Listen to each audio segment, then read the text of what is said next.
በስመ አብ ወወልድ ወመንፈስ ቅዱስ አሐዱ አምላክ አሜን። ዝኸበርኩም ህዝበ እግዚአብሔር ነዚ ቅዱስ ቤተ ክርስቲያን ትህባ አገልግሎት ብኣንቃዕድዎን ብጥብዓትን ግዚኹምን ስራሕኩምን ዕረፍትኹምን ኣዋሃሂድኩም ትከታተልዎ ዘለኹም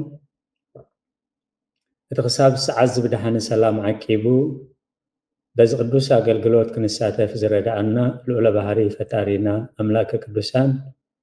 ናይ ባህሪ ምስጋና የብፅሐዮ። ንኩልኹም ነቲ አገልግሎት ቅዱስ ቤተ ክርስቲያን በንቃዕድዎን ብጥብዓትን ትከታተልዎ ዘለኹም ከዓ እቲ ብሕቡእ ዝርኢ እግዚአብሔር አምላኽና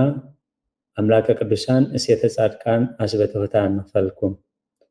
እዚ አገልግሎት እዚ እቲ ቅዱሳን እግዚአብሔር መን እዮም? ስለምንታይ ቅዱሳን ተባሂሎም? ኣብ ቅድስና ንኽበፅሑ እግዚአብሔር ዝገበረሎም ጸጋ፣ እግዚአብሔር ዝገበረሎም ደገፍ፣ እግዚአብሔር ዝገበረሎም ሓይሊ፣ እግዚአብሔር ዝገበረሎም ሕርየት ነቲ እግዚአብሔር ዝሃቦ ጸጋ ተጠቂሞም ኣብ እምነት ዝገደፍዎ ኣሰር ዘበርከትዎ ኣበርክቶ ዝኸፈልዎ ዋጋ ንሕና ብኸመይ ኢና ኣሰር እምነቶም ንስዕብ? ብኸመይ ኢና ንትንሳቶም ዝሓለፍዎ ሓሊፍናስ ኣብቲ ትንሣኤ ዘጉባኤ ንሓብሮም ዝብል ቅዱስ ቤተ ክርስቲያን እቲ ታሪኾም ሰኒዳቶ እዩ። ከም ፍቃድ እግዚአብሔር ተሒዝናዮ ዝጸናሕና ካብ ኣርኬ ዝብል ነቢያት ሃዋርያት ካብ በእንተ ኢየሱስ ክርስቶስ ወበእንተ ማርያም ድንግል መጾር ኢሉ ብዛዕባ ነቢያት፣ ብዛዕባ ሃዋርያት፣ ብዛዕባ ጻድቃን፣ ብዛዕባ ሰማዕታት በብደረጅኦም ሰሪዓቶ ዘላ ካብኡ ቅዱስ ቤተ ክርስቲያን እንታይ ትብል መን እዮም ኢና ክንርኢ ጸኒሕና። ኣብ ዝሓለፈ ከግዜና ከም ፍቃድ እግዚአብሔር ሲኖዳር ሰባሕታውያን ዝብል ገለ ክልተ ክፋል ዝኸውን ርኢና ነርና። ሎሚ ከም ፍቃድ እግዚአብሔር ዘይተንቀለቅል ኣምደ ከኒሳ ብዝብል ቀዳማይ ኣርእስቲ ኢና ክንርኢ ብዛዕባ ኣቡነ ገብረ መንፈስ ቅዱስ እዩ። ቤተ ክርስቲያን ኣብ ኣርኬ እንታይ ኢላ ትፅውዖም? ሰላም ለክሙ እንጦንዮስ ወመቃርዮስ አቢብ ሲኖዳ ገብረ መንፈስ ቅዱስ ለባርኮት ነንኡስ ተጽርሐ ዛቲ መቅደስ ተክለ ሃይማኖት አኖሬዎስ ወስጣቴዎስ ሳሙኤል ተክለ አልፋ ቦቡኖዳ ኪሮስ። ኣብዚ ስለ መዝሙሩ እግዚአብሔር ዝተመስገነ ይኹን ኣስማቶም እያ ተቂሳ ዘላ ማለት ኣብቲ ወበታት ዕለት ተፃሕፈሉ ታሪኾም ከዓ ስፍሕ ዝበለ መን እዮም፣ ካበይ መፂኦም፣ ኣበይ ነይሮም፣ እንታይ እዮም ገይሮም ዝብል ሰፊሕ ኣብታ ሓፂር ግጥሚ ዝመስል ወይ መልክዕ ዝመስል ስፍሕ ዝበለ ኣርእስቲ ኣለዎ እዩ። ሎሚ ከም ፍቃድ እግዚአብሔር ንሪኦ ሰአለነ ገብረ መንፈስ ቅዱስ አቡነ ኮከበ ኒሂሳ ዘይተንቀለቅል አምደ ከኒሳ ለሃገሪትነ መጻኢከት ቄርድሳ ኢሉ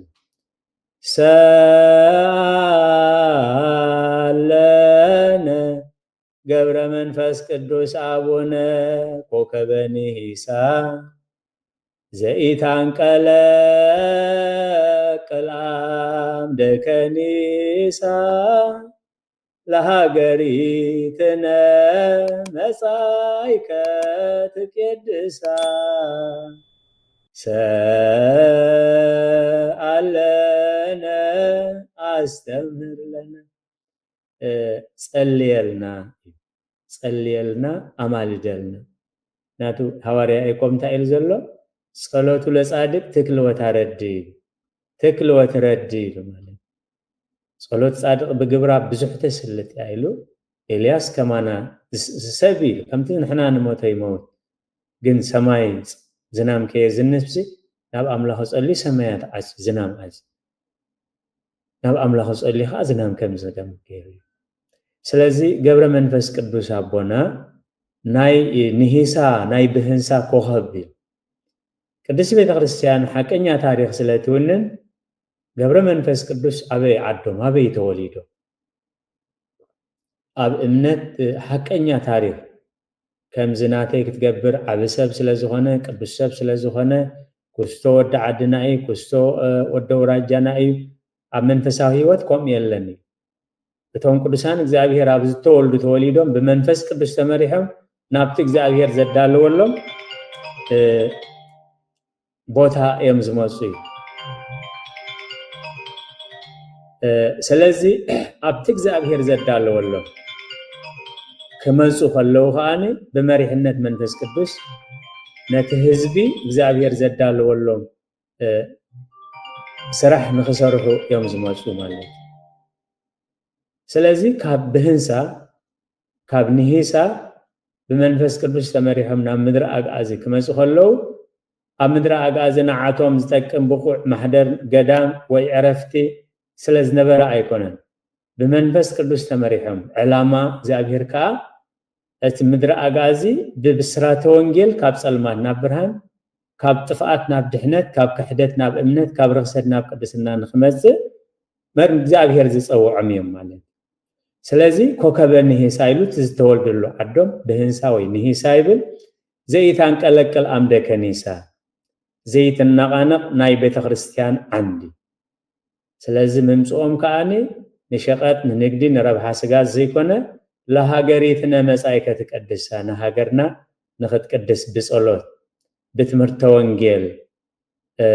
بጸጋ መንፈስ ቅዱስ እዚ በዚ ተዘክሮም ማለት ኮከበ ንሂሳ ናይ ንሂሳ ኮኸብ ናይ ብህንሳ ኮኸብ ኩልከሎ ኮኸብ ብርሃን መብራህቲ ይዝህብ ስለዚ እቲ ኮኸብ ክትል ኮላ ኣብ ቃል ኣምላኽ ከብኸመይ ዝገልጾም ከምኡ ዝብል ንቅዱሳን ኮኸብ ዝብል ኣሎ ዲ ካበይ ኣምጽያቶ ታይና ንብል ዘለና ኣብ መጽሐፍ ቅዱስ ከኣሎ ዲ መሰረቱ ንምንታይ ዕላማ ከተብሎ ቅዱስ ቤተ ክርስቲያን ኣብ ትንቢት ዳንኤል ምዕራፍ 12 ካብ 2 ክሳብ 3 ዘሎ ብዙሓት ክትንስኦም ገሊኦም ናብ ሓፍረት ናብ ነውሪ ገሊኦም ከዓ ናብ ናይ ዘለዓለም ክብሪ ናብ ናይ ዘለዓለም ህይወት ምስ በለ እቶም ንብርሃት ንብዙሓት ናብ ጽድቂ ዝመርሑ ከዓ ከም ከዋኽብቲ ንዘለዓለም ዓለም ኣብ ጠፈር ክበርሂኦም ክብሪ ንዝኽርስም ይኹን ስለዚ ቅዱስ ቤተ ክርስቲያን ኮከበ ንሂሳ ኩሉ በቲ ዝገበርዎ ብሕትውና በቲ ዝገበርዎ ኣገልግሎት ወንጌል ብፍላይ ንሓጣን ናይ ንስሓ ግዜ ሃቦ ኢትግዝም እፀ ዘእንበለ ፍርየ ወኢትቅትል ሃጣ ዘእንበለ ጻድቅ ኣፍረ ዘይበጽሐ ገረብ ቆጽሊ ዕምባባ ኣይትቁረጽ ጻድቃን ዳውሰድ እምበር ሃጣን ኣይትሰድ እንዳበሉ ስለ ሃጣን ንጽልይዎ ዝነበሩ ብጸሎቶም በብሕትውናኦም በኣማላድነቶም እዮም ብርሃን ኮይኖም ንቤተ ክርስቲያን ብርሃን ንሃገር ንብርሃን ሃገር ንሃገረ ምእመናን ከዓ ሃገር ኮይኖም ማለት ጎይታናን መድኃኒትና ኢየሱስ ክርስቶስ ዝጸጋ ዝኽቦም ከሎና ሐዋርያት ማቴዎስ 5:14-16 ንስኻትኩም ብርሃን ዓለም እዩ ኣብ ከረን ዘላ ከተማ ክትክወል ኣይከኣላን መብራህቲ ኣብ ቤር ንዘሎ ኩሉ ኸብርህ ኣብ ቆሞ ቅንዲል ክሰቕልዎ እምበር ኣብ ትሕቲ ኸፈር ከንብርዎ ኣየብርሆን እዮም ከምኡ ከዓ ነቲ ጽቡቕ ግብርኹም ሪኦም ኣብ ሰማይ ንዘሎ ኣቦኹም ምእንቲ ኸመስግንዎ ብርሃንኩም ኣብ ቅድሚ ይብራህ ብርሃንኩም ኣብ ቅድሚ ሰብ ይብራህ ዓለም ከይደለዩ ናብራ ከይደለዩ ርስቲ ጉልስቲ ከይደለዩ ውላት ከይደለዩ ንኹሉ ምእንቲ ክረብሕ ንኹሉ ከም ጓሓፍ ቆጸርኩ ዝበሎ ናይ ብህንሳ ኮኸብ ኢላ ትዝክሮም ቅዱስ ቤተ ክርስቲያን በኣር ኣብ ቃል እግዚአብሔር መሰረት ምግባር ኩሉ ኣብ ቤተ ክርስቲያን ዝግበር ኣገልግሎት ማህሌት ይኹን ቅዳሴ ይኹን መዝሙር ይኹን ንባብ ይኹን ትርጓሜ ይኹን ኣብ ቃል እግዚአብሔር መሰረት ዘይብሉ ምስ ቃል እግዚአብሔር ዝጻረር ዘበለ ናይ ቤተ ክርስቲያን ኣይኮነን ኢሎም ኣቦታት ቤተ ክርስቲያን ሰሪዖም ናቂሞምን እዮም እቲ ካልኣይ ትብሎ እንታይ እዩ ዘይታንቀለቅል አምደ ከኒሳ ዘይትነቃነቅ ናይ ቤተ ክርስቲያን ዓንዲ ንቅዱሳን ይዕኑድ ዝብሎም ኣብ መጽሐፍ ቅዱስ ኣብ ቃል ኣምላኽ ኣሎ ዲ ካበይ መሲ ዘይታንቀለቅል አምደ ከኒሳ ብጥሜት ኮነ ብቁሪ ኮነ ብማዕሰርቲ ኮነ ብመግረፍቲ ኮነ ካብቲ ጽኑዕ እምነት ዘይትነቃነቅ እዩ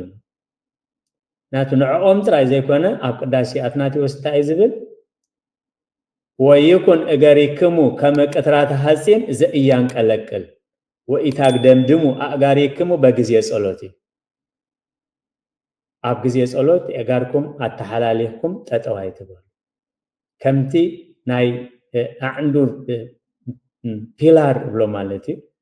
كمت بحسين استسرح عندي زي إتانك ألك الأمد كنيسة صنعات امنتهم صنعات بحثونهم صنعات قدلهم نهزي يزقلس مالت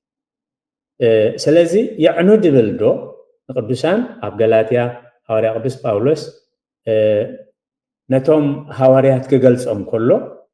اتوم معنود كم زخون مسلتي يعقوبن كيفان يوحنسن اتتوهبن صقا مسفلطو نحنا ناب احزاب كنكيد نساتهم غنا ناب غزرات مدانا نعين برناباسن نا حبرت يمانا ايدوم هابون أئمة بيت كريستيان ناي بيت كريستيان عنود زغونو بمنفس قدوس تمريل بقويتانا اس كريستوس تأزيزو اب احزاب كسبخ مصنحه ناباتهم تمليس ناتي اغلغلوت زغبرو زلو صوعان اغلغلوتن مس نغروم منفس قدوس بزغلصلوم كا يمانا ايدوم نتي تلخو قبول مخانو سلازي حواري قدوس باولوس اتوم ناي امنت عنود ديلو يعقوبن كيفان بيتروس مالتن يوحنسن يبلو زيتان قلقل امد كنيسه زين النقانق صنعات كنكون ابقال املاح مسرتالو نتقال املاح يمكن انبرل نيرم نتقال املاح سلازنبرو لي خاني زيتان قلقل امد كنيسه زيت النقانق ناي بيت كريستيان عندي سلازي زيتان قلقل امد كنيسه إلنا تراي ازيمنا يخنا حلف زي كونس كم تنساتهم صنعات زنبرو نحنا اب امنتنا صنعات كنكون اب صغاب كونه بحغوس اب غزي رهوا كونه بغزي مكرا اب شمت كونه اب سعرت اب حمام كونه اب تعنا كل غزي صنعات كنكون قال املاح كومي اززنا اب قداماي قرنطوس معرف 15 قصر 58 سلازي فقرات حواتي صعرهم بغويتا خنتو خمزي كونه فليتكم بعيو غويتا صنعات زيت النقانقو كل جزء عزوزاتكم سعرهم بقويتا كنتو خمزي كونه فليتكم بعيو قويتا صنعات زيت النقانقو كل جزء عزوزاتكم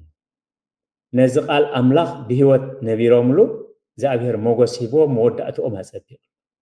سلاز بيت خريستيان زيتان كالك الأمد كنيسة زيت النقانق ناي بيت خريستيان عندي سلازي نحناون لومي يمان صقام كينبل تبع عالمنا زلوم معبل يمان صقام كيدفعنا ازين قدوسان زصنعه حجون كصنعنا صنعات زدليو تبعات زدليو زمن سلازي هنا نازي صنعاتنا يبوتاتنا النار انا اسروم كنسعد هو قدلوم من باب مهليتهم مقام مزخروم مقبار بركات الله اتقند مالخت بيت كريستيان جن كميلون كم زنبرون كميلون كم زمطريهم اسر امنتهم سعوي مهلتهم قيمنا درسانهم قدلوم صحيفنا اصحيفنا انبيبنا بسمهم قدسنا زميرنا اسر امنتهم اسر صنعاتهم اسر تبعاتهم اسر تعقستهم اندزي سعبنا دقوم كنبهاله سلازخ بيت كريستيان بخمس قميت اتوي اب امنت صنعات مخان ملكوتاو تزاز ويتانان مدحنا نيس كريستوس ام ماتيوس معرف شوعت خاب 25 نقالي سميع زغبروي غزو اب كوحز سرته بله سباي يمثل زنام زنمه وحيز وحزه نفاسات نفسه نات بيت دفعو اب كوح سلازتسرتها كنا انقو ايكال نقالي سميعو زي غبروغن بيتو اب حص از سرحه عشا سب يمثل كابز خمزي صورنا اغزابير نفاسات مسيوم معبلات مسيوم وحايزت مسيوم نتغزا دفعو اب حص سلازتسرتها او ودادقو حماق كون اغزابير يقريب لنا سلازي نقالي سميعو زغبرو زيتان قلق الامد كنيسا نقال املاح بغبو اسمع الله خدو نقال أملاخ بقبو يسمع الله خدو نتز سمع هو قال أمين يدو نتز أمن كل قال ينبر له الله نزغزي أبغزي رهواز نبر له زله أبغزي سببها خنبر له خلدي نتقول نقول لك أبى تقول زخيل قويتا توكلنا سلازي زي تانك ألك الأمر كنيسة كسال سيتنت بي لهاجريتنا مسايكة كردساي نهاجرنا نبيت خريستياننا نهزبنا كتقدس مسيخاي كم تقدم زبلكو بمريحنت منفس قدوس تم كلهم قدسان تسعات قدسان خنونا مدر أغازك مسخلو تطح بايتا تسرت قدام نسألوت زميتش أبيات خريستيانات سلز نبرا أيكونن بمنفس قدوس تمريحهم بسرات وانجيل برهان وانجيل كبره نتعب سلمات نبره ناب برهان نتعب بنقرنا زنبره ناب فلتت حقي نتعب حتيات زنبره بنسحا ناب صدقي نخمرحو بمنفس قدوس تمريحهم زمسو اي سلازي نهاجرنا كتقدسها مساء خاي بخما يوم قدسان تقدسو اسم مكان يقدسو لسبع وسبع يقدسو لمكان اتزقدس قال املاح ويتانان مدحنا نيس كريستوس كبر نزخرسو يكون ابتا ناي غويتا صلوت تبحال وانجيل يوحنس معراف 10 شوعته بملئتاتا معراف ناي غويتا صلوت يحيز زلو مالك أو قصر 10 شوعته حساب 10 شوعته زلو بتحقي قدسهم قالك حقي قدسان نبيات قدسان حواريات قدسان صادقان قدسان سماعات اغلغلت እግዚአብሔር በመንታይ አምዝቀደሱ በቃል አምላክ ያምዝቀደሱ በቃል አምላክ ይቀደስ ስለዝሆነ ይብል ቃል አምላክ ማለት በቃል አምላክ ይቀደሱ ነፍሳም ይቀደሱ በቃል አምላክ ህይወታም ይቀደሱ ንኻልኦት በቃል አምላክ ይቀደሱ ብርሃን ወንጌል ምስበረ ህሰብ ናብ ንስሐ መጽ ብንስሐ ተጽሪኻ ናብ ቅድስና መጽ بتحقي قدسهم قالك حقي كم تنعي نابو زلاخكاني كمون انا ناب علم لاخكوم نساتهم بحق من انت قدسس انا رئيسي اليوم اقدس الله ويتانن مدحنا نيس كريستوس انتي مقداس يدلي قدوسي ببحري قدسنا ناي بحري سلازي نساتهم بحق من انت قدسس أنا رئيسي سليو مقدس الله كل انتهي مالت أبوتات بيت كريستيان انتهي لهم ترجمهم مستحيزني يزول لنا رئيستي جزية سلازي بلو أبت ترجمي أسرومي تلال أبونا مقابي مستير مبراهات مبا ترجمهم سلازلو أبت ترجمي كيدنا هنريو سلازي نهاجرنا كتقدسها مساءها اسم مكان يقدسو لسب وسب يقدسو لمكان برخاز نبره عند اراويت عند انبساز نبره اتوم قدسان እግዚአብሔር ናይ ጸሎትን ናይ ድሕትውናን ናይ አምልኾን ግዜ ቦታ ምስገበርዎ ብዙሓት ደቆም ናይ መንፈስ ደቆም ሲዒቦም ገዳማት ብኸመይ ተመስሪት እዩ ስለዚህ ሓደ ቅዱስ ሰብ ነት ቦታ ይቅድሶይ ሓደ ታራ ሰብ ናብቲ ቅዱስ ቦታ ምስከደኻ ካብቲ ገዳም ጸሎት ምስተማህረ ድሕትውና ምስተማህረ አርምሞ ምስተማህረ ትሕትና ምስተማህረ ቃል አምላክ ምስተማህረ እቲ ሰብ ከዓ ናብቲ ቅዱስ ገዳም ናብቲ ቅዱስ ምስከደ ይቅደስ በመን ይዝቅደስ በቃል አምላክ ይዝቅደስ بسب قدس አይከለም ሰብ بقال أملاخ يزقدس ناي بحر قدسنا زلوا እግዚአብሔር ተረ ስለዚህ ንሳቶም በሐቅ እንት ተቀደሱ ሰራዕ ሕጊ መምህር ሕጊ ፈጻም ሕጊ ስለዝኾነ ንሳቆም በሐቂ እንት ተቀደሱ አነ ርእሰይ ስልዮም ቅድሳለሁ በተሐቂ ቀድሶም ቃልከ ሐቂ እዩ ከምትንዓይ ናብ ዓለም ዝለኣኽካኒ ከምኡን አነ ናብ ዓለም እልእኾም ኣለኹ ስለዚህ ናብ ዓለም ክለኣኹ ከለው ኣቀዲሞም እንታይ ክኾኑ ኣለዎም ክቅደሱ ኣለዎም ويتانا مدحنا نيس كريستوس كعرق كل حدا تأزاز هيبوهم مالت اسكتلبسوا هايلم أماريا أنتم نبروا يروساليم اسكتلبسوا هايل أماريا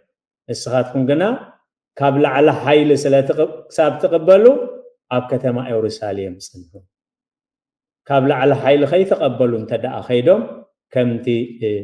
نهاريا بيطروس زقاتهم أنا نزلت لي زلخي أيفولت أنيلو كمحلم نفسه خراج من زخالة ጸጋ መንፈስ ቅዱስ እትዝቅዱስ ቃል ኃይል መንፈስ ቅዱስ ከይተቀበለ ስለዚህ ለሀገሪትና መጻኢከ ትቀድሳይ እዚ ሁሉ ገዳማት ቅድምቶም ቅዱሳን ምምጾም ዝሕጅ ሁሉ ገዳማት ኮይኑ ቅዱሳን ዝፈሪሉ ዝነበሩ እንታይ ነው ንሃገርና በቃል አምላኽ ንሃገርና ብጸሎት ንሃገርና በብሕትውና ንሃገርና ብምናኔ ንሃገርና بصوم بصميتن بصلوتن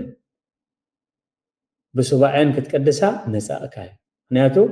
بتحق انتاي غبرم بتحقي قدسهم كمتن عين اب عالم زلاخ كان خمون انا ناب عالم لاخكم نساتهم بحق من تقدسوس انا رئسي سليوم قدسالو سلقالاتو እግዚአብሔር ተመስገነ ይሁን ሰለስተ ነጥቢ ኢና ሎሚ እዚ ከመእተዊ ዛዕባ ገብረ መንፈስ ቅዱስ አቦና እንታይ ታሪኾም እንታይ ድሕረ ባይቶም አቦ መን በሃል አዲኦም እንታይ በሃሉ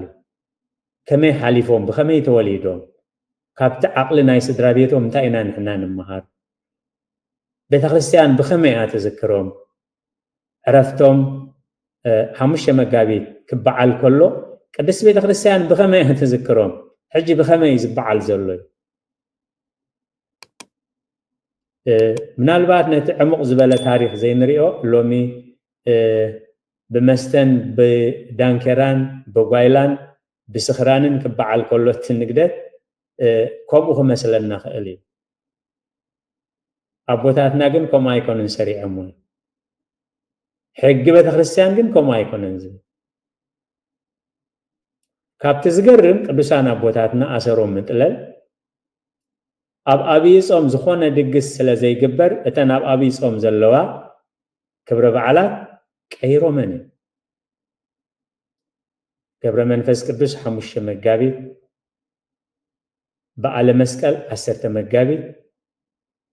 መድኃኔ ዓለም 27 መጋቢት ኣብ ኣብይ ጾም ከይግበር ናይ 5 ገብረ መንፈስ ቅዱስ ናብ 5 ጥቅምቲ ዕለተ ልደቶም ናይ በዓለ መስቀል ተረክቦተ መስቀል 10 መስቀል ናብ 17 መስከረም ናይ መድኃኔ ዓለም መጋቢት ካ ናብ 27 ጥቅምቲ ቀይሮም ምክንያቱ መዋዕለ ጾም መዋዕለ ሐዘን ወጪ ኣብ ግዜ ጾም ዝኾነ ድግስ እዚ ሰነዳት እዚ ቤተክርስትያን አውሪሳትና ስለምንታይ ዳኹም ዘይትግበር ዘሎ ታሪክ ምጽናዕ ከድልየና እዩ بخمي كي عرّة قدس بيت خريستيان قبا اقرا نتي ابوتات زقومو حدا معالتك تكبري كم تقال املاخ كم تقانونات قميت وزلو كسرحي كبرن زخرسوم يكون سلازي ابزمص غزينا نحنا انتلنا ابو امن بحالاتي امتاي بحال كميلوم توليدوم كميلوم ابيو كابولدوم تاينا نمحر كاب ابن ገብረ መንፈስ ቅዱስ ካብ ገድሎም ካብ ጽንዓቶም ካብ እምነቶም ካብ አብቃል አምላኽ ዝነበሮም አገልግሎት በቃል አምላኽ ገይሮም ከመይ ገይሮም ነፍሶም ከም ዝቀደሱ ከምቲ ጎይታ ኢየሱስ ክርስቶስ አብነት ኮይኑ ቅድስና ናይ ባህሪ እዩ ክንሱ ንዓና አብነት ክኸውን ናይ ግብሪ መምህር ክኸውን ምእንቲ ንሳቶም ብሓቂ ምእንቲ ክቅደሱስ አነ ርእሰይ ስሊኦም ይቅድሳል ዝኾነ አገልጋሊ ዝኾነ አቦ ነፍሱ ከይቀደሰ ንኻልኦት ከይተቀደሰ ብመንፈስ አምላኽ በቃል አምላኽ ከይተቀደሰ نخالقوت كقدس نخالقوت كبارخ نخالقوت كرد نخالقوت كمرح نخالقوت برهان وانجيل كبره كم زي كقلن من تخنقرنا ممهر حقي ترى زي كونس فتصام حقي سلازخونه نساتهم بحق من انت قدوسس انا رئسي سليوم قدس الله سلقالات بزاف تمسكن سلازي سبات نايك ناب قدسنا هنسوع كل الناس نحنا تقدسنا دي حزب እግዚአብሔር نسب قدسان نحد سب قدس كن كتب له قليل نجم سمعتنا سعبتنا أمنتنا اسكبي ممهر اسكبي مرجيتا اسكبي كشي اسكباتاتشن نتقدسنا تبهال اسكب بجبر عريوني هلو انت تحاتيثنا جن بجبري كناريو قليل ነገር አይኩም ጸጋ አምላክ ደ برجس اب قدم አምላክ زي كال يله نزا امن كل كال ግን አቀድምና رئسنا بتقال كن قدس كم زلنا اي ويتانان مدحنا ኢየሱስ ክርስቶስ زمهرنا زلو كبر نسغر سم يكون ስለዚህ እግዚአብሔር መስገን احنا እንተለና አብትዝመጽ ክፋላት ድሕሪ ባይታን አይ አብነ ገብረ መንፈስ ቅዱስ ከመይሎም መጽዮም ከመይሎም ተወሊዶም ካመን ተወሊዶም በኸመይ ሓሊፎም ህይወቶም በኸመይ ከዓሪፎም ንሕናኸ